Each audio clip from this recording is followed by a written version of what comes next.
Bom, por fora o Sandero continua o mesmo na linha de 2018, é o carro de 2014, vamos dizer assim, no visual. Essa segunda geração foi desenhada pelo holandês Laurent van der Acker, não sei nem como é que fala. O carro ficou bem mais bonito, né? Com essa frente, essa identificação aqui da Renault agora, né? Essa versão não tem farol de neblina, né?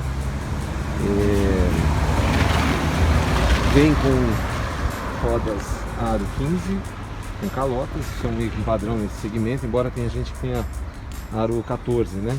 Com o próprio Onix, né? E o Agri, né? Na lateral é um carro limpo, né? Sem friso, sem grandes detalhes. Esse tipo de maçaneta eu acho assim inferior àquela que a gente puxa, tem uma qualidade superior, né?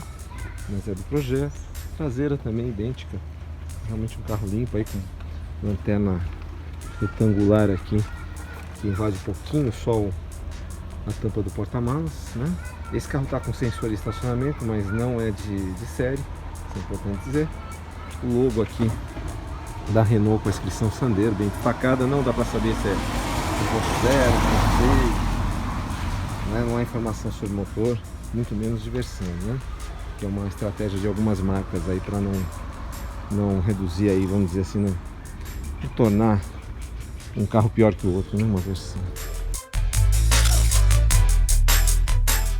Muito bem, aqui é o motor 1.0 3 cilindros do Sandero, a grande sacada aí das novidades que o carro recebeu para aumentar a eficiência. Isso recolocou o carro aí no mercado, vamos dizer assim, né? De uma maneira mais competitiva aí com as novidades, né? É um motor aí que com etanol faz 82 cavalos e passa de 10 kg de torque, então dá conta do recado tranquilamente, até porque o Sandero é um carro leve, apesar de volumoso, né? Um ponto negativo ou ainda deficiente é isso aqui, ó. Ele ainda tem um tanquinho de gasolina, diferente de alguns concorrentes que você já tem a partida, né, a partida frio, né, um sistema que aquece o etanol em dias mais frios, né?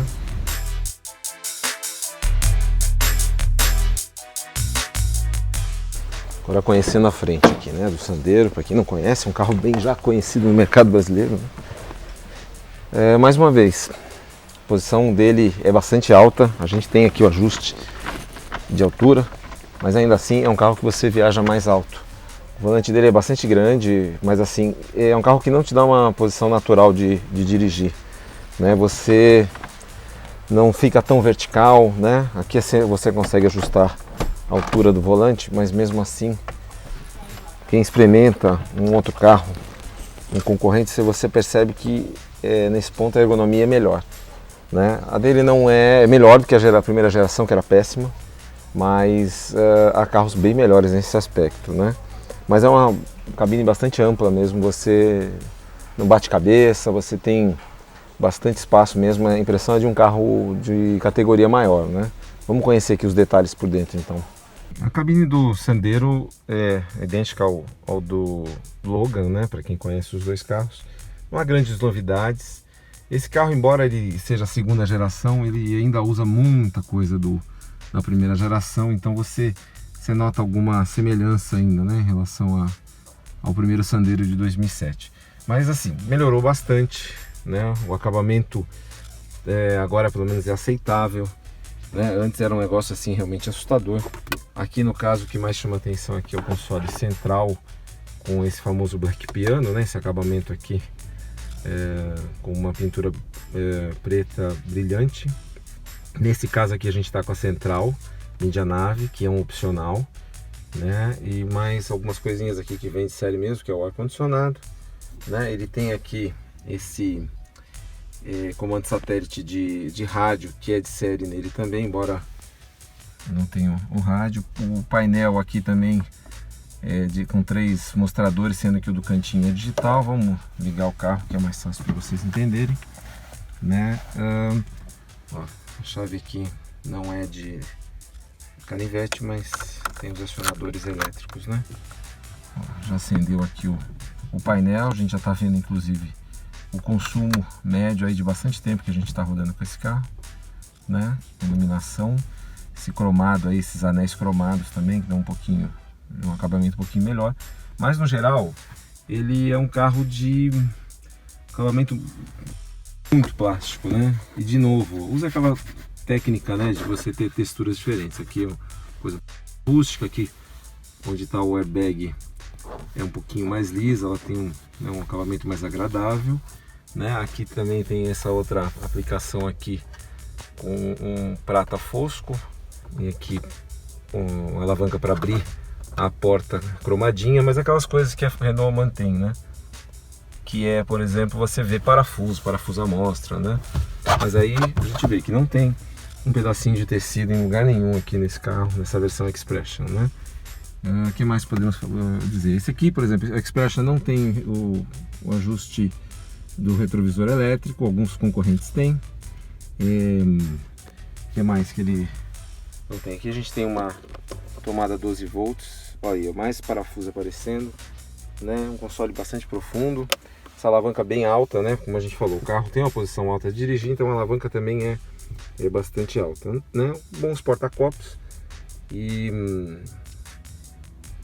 uma informação aqui também legal, que é o painel aqui digital, né? A gente tem aqui alguns modos para a gente analisar. A gente andou 700 e poucos quilômetros com esse carro, estrada e cidade, e ficou sempre nessa média. É um carro que está bastante rodado já, tá aí sempre com uma média aí de 9 e pouquinho, né? Com etanol, sempre etanol, né? A gente usou, e é um carro muito econômico pelo tamanho. É um carro que surpreendeu nesse aspecto, né? O tanque dura bem, é um tanque de 50 litros, então ele tem uma boa autonomia, né? Sobre a central Medianave, o que é legal? Ela é uma das melhores, assim, dessa primeira safra, né, de centrais multimídias que a gente tem no mercado, né? Ela já está adaptada para o CarPlay e para o Android Auto, né?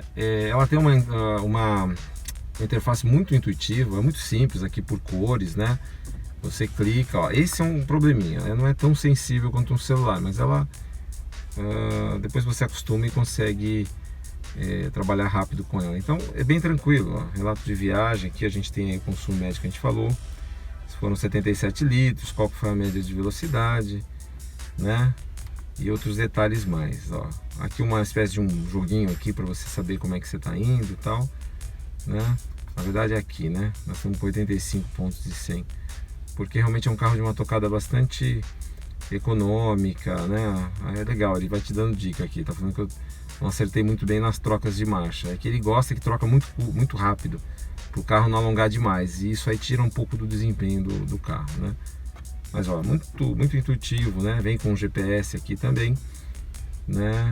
E que hoje é praticamente pouco útil, né? A não ser que você esteja sem sinal de celular lá, para não colocar um Waze da vida, né? Rádio, vai fazer barulho aí. É o azulzinho, o mídia aqui para você pegar Bluetooth ou... Então, tem um telefone aqui também, né? Eu desconectei porque ele acabou de desligar o microfone que eu estava gravando, né? Mas é uma central bastante prática, né? Como eu disse aqui, USB, tem um botão aqui de volume que é físico, né? Além do botão de ligar e desligar. E o detalhe, assim, não é de série no Expression, mas é a central mais em conta hoje do mercado, né? Em janeiro de 2018, para a gente situar aqui também, né? Para não depois quem vê o vídeo mais para frente não achar que a gente deu a informação errada. Em janeiro essa central custava R$ 1.300, R$100 a menos do que a central do Onix, né? Da MyLink, que custa, né, então R$1.400. Aí o HB20, por exemplo, oferece por R$1.600. O Argo e o Polo, que a gente está pegando como base, eles vêm já num pacote maior, com muito mais coisa, então acaba sendo difícil você mensurar em valor, né? Tudo preço de 2.000 e pouquinho, então não dá para colocar no mesmo pacote, vamos dizer assim, né? Comparar. Mas ela é realmente bem legal, assim, das centrais atuais aí, né? Para carros aí de entrada, né? Dois detalhezinhos sobre equipamentos também que acho que valem. A direção, eu vou dar partida aqui no carro só para a gente colocar em ação aqui.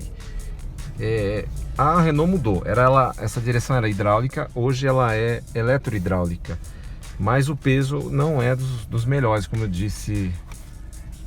O peso não é dos melhores, assim, é uma direção um pouquinho pesada ainda, apesar do do nome, da informação que ficou um pouco mais leve, ainda peca nesse ponto. Eu acho que a concorrência nesse ponto é mais feliz, né? Além de ser volumoso e não esterçar muito, né? Outro ponto também que eu acho que podia ser melhor, tá aqui, ó, os vidros, né, os acionadores são elétricos apenas na frente, na versão Expression. Se você coloca como opcional, acessório, enfim, ou em outras versões, fica aqui nesses botões laterais. Também é uma adaptação meio grosseira, eu acho que isso não condiz muito, né, com o mercado não, nesse ponto. Acho que ele tem que melhorar, né?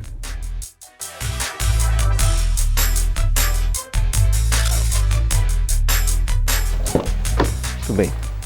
Banco de trás do Sandero, um dos pontos altos do carro sempre foi esse, onde ele ganhava de muitos concorrentes. Isso hoje já não é mais realidade.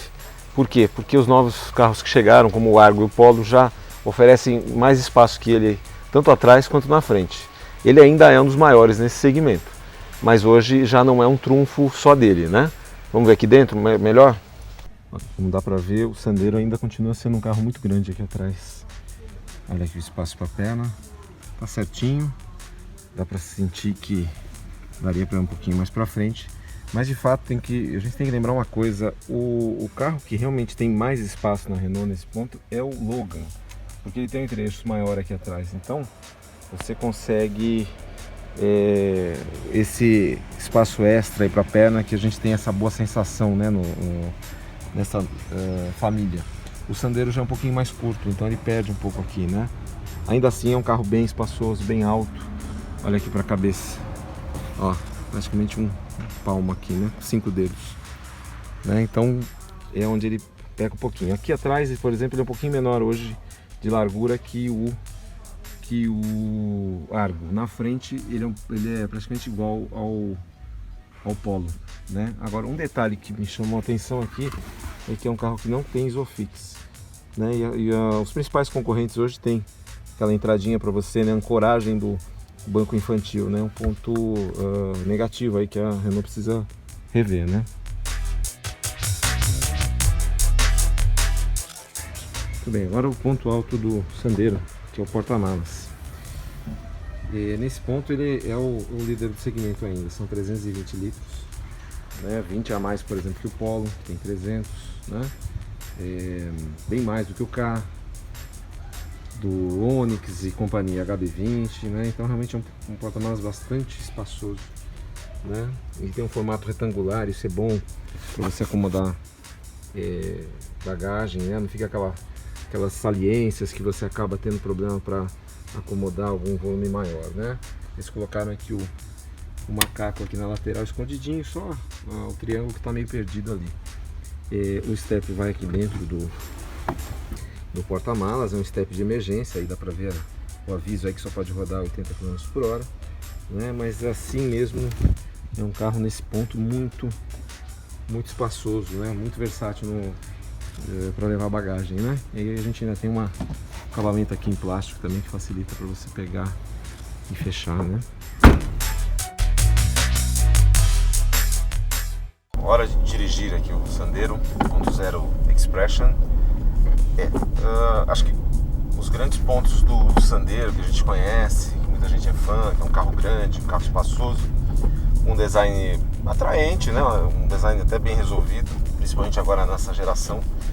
Nesse aspecto, na hora que ele sai da imobilidade, a coisa complica um pouquinho, porque embora ele tenha evoluído em relação à primeira geração, esse carro está um pouco parado no tempo, né?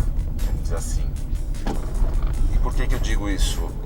Hoje, não, quando esse carro surgiu, na verdade, tem que lembrar isso. Ele concorria com Gol, com Palio, Celta, carros pequenos, carros assim muito simples, projetos muito simples, que tinham vários defeitos, vários pontos fracos. Então ele chegava com uma proposta de carro muito maior e, de uma certa forma, também um carro rústico, um carro de concepção muito simples. Hoje você tem concorrentes muito mais capazes, mais bem acabados, com refinamentos e tecnologia a bordo e também espaço. Hoje não é incomum você encontrar um bom carro em matéria de espaço no mercado. né? Não é mais um privilégio dele, vamos dizer assim.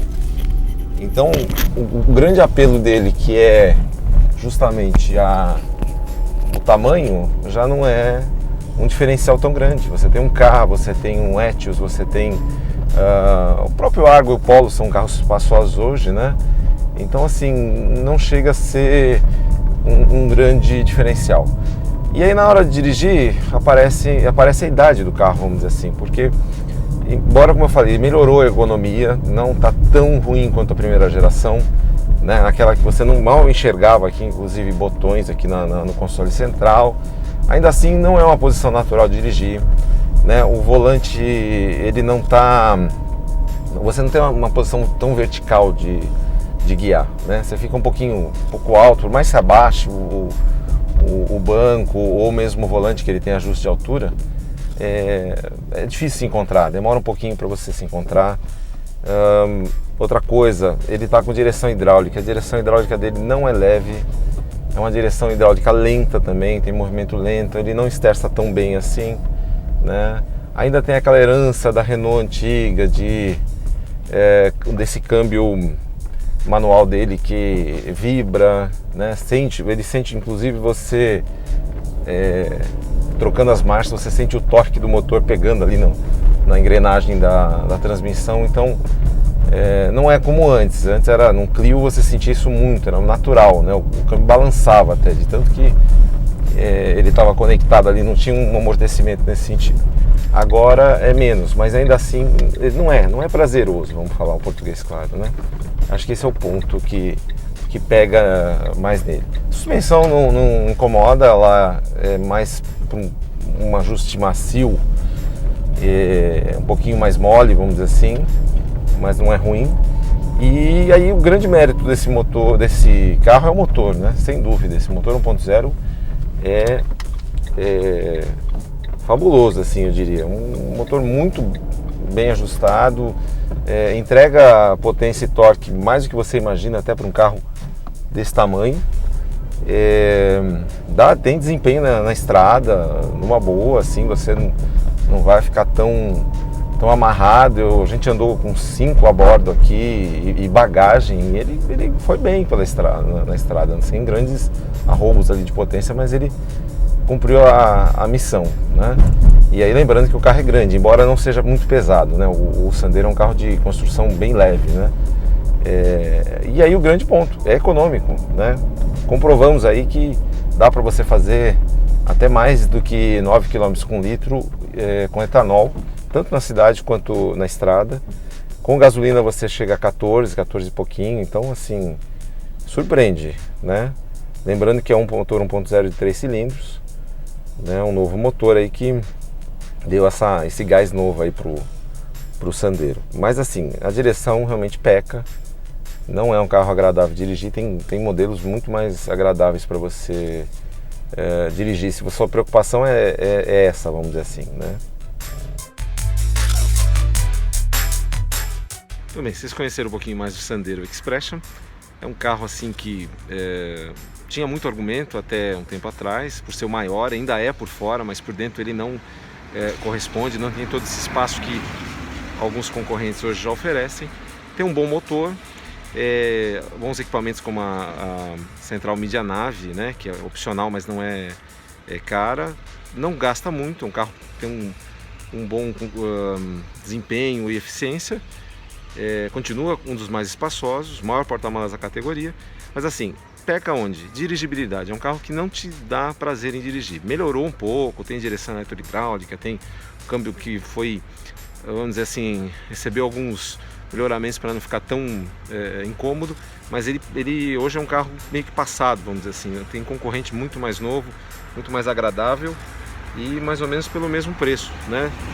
Em janeiro a gente está falando na casa de R$47 mil, em torno disso, 46, 48, você encontra aí pelo menos 5 ou 6 concorrentes com bons equipamentos. Então não é um segmento fácil, não é à toa que hoje ele está vendendo menos. Desde a chegada do Kwid, ele perdeu um pouco do